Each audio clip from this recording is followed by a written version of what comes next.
Are you craving happiness while drowning alone in envy and resentment, wondering how come such a wonderful state of being seems to always forsake you? Here's what you need to know.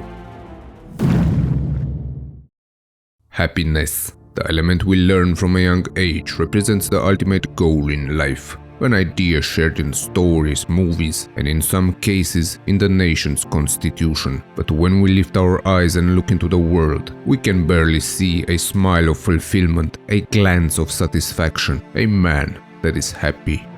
If you wonder why that is, friend, and if that first statement made you contemplate your own relationship with happiness, let us dive into this issue and figure out why you, just like many, might be unknowingly throwing away your happiness. To set the stage right, imagine that you are in the desert, alone, and in angry protest against the hardships of your journey, you slash with your knife the water bottle, letting all the water drop on the hot sand, the water that means health, strength, and life itself in this scenario. Would you agree that such an act would be supreme madness?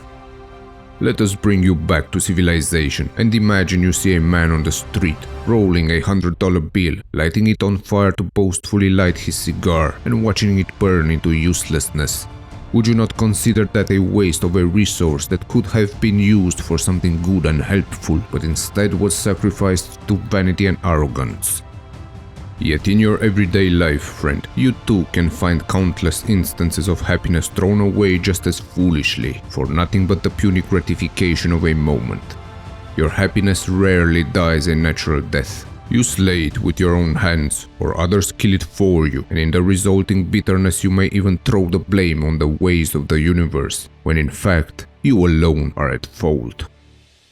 Keep in mind that happiness does not consist of what you have, but what you are. You will not find it in your possessions, but in your attitude towards them. Happiness is not absolute, requiring certain fixed conditions. It is relative. What would be a joy for you might be a burden for someone else. Happiness does not always require success, prosperity, or fulfillment. Sometimes, friend, you can find it in the joy of hopeful struggle, in the devotion of your purpose and energy to some good end.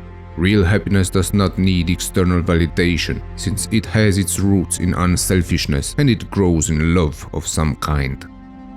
If you are honest with yourself, you will realize that you make or break your own happiness and that of others to a larger degree than you are willing to admit, because it is always easier to pose as a victim of circumstances than to prove yourself the victor.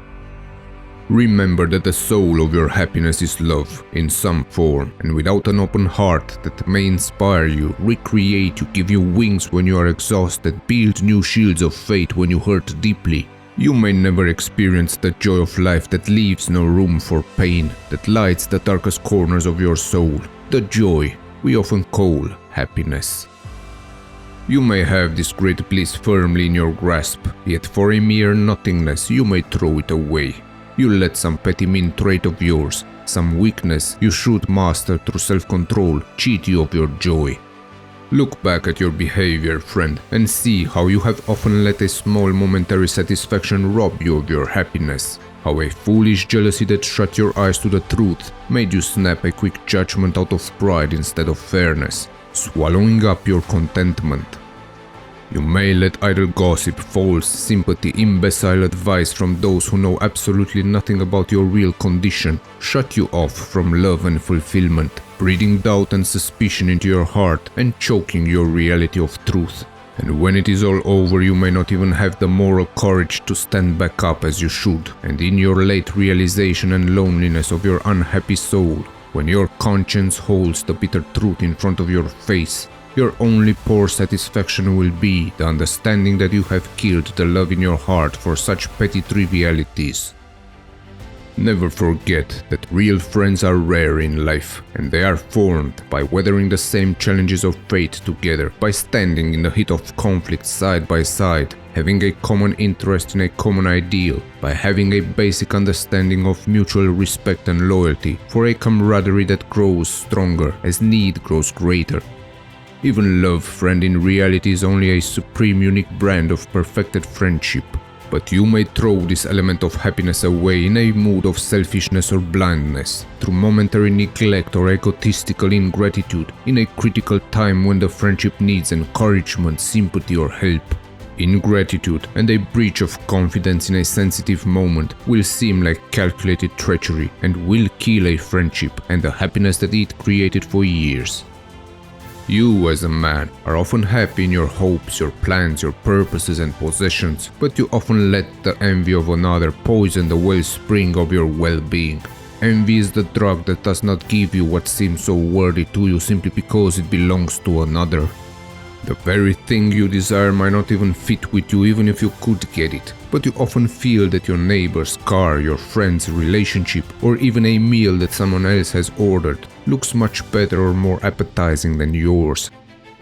Remember, friend, that your happiness does not come from the comparison of your life with others. You have your own life to live at its best, not the life of another.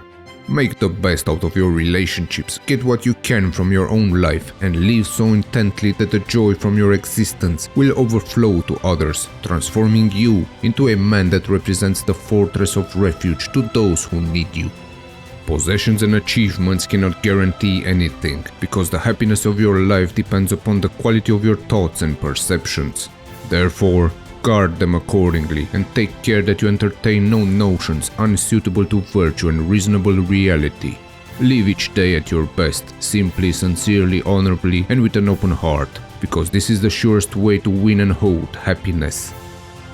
Will you dare to stop worrying about things which are beyond the power of your will, or will you be a bitter man blinded to his joy of life by his petty weaknesses? The choice is yours to make.